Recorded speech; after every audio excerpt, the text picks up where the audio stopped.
Pernah tak terfikir macam mana hard drive sekecil tapak tangan ni mampu menyimpan berjuta-juta gambar, video kenangan dan semua data penting korang? Ini adalah misteri teknologi yang luar biasa, seolah-olah ia memegang seluruh dunia digital kita dalam genggaman yang sangat kecil.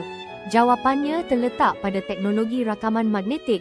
Bayangkan setiap data digital korang, setiap bit maklumat diubah dan disimpan sebagai medan magnetik yang sangat kecil di atas permukaan cakra yang berputar laju.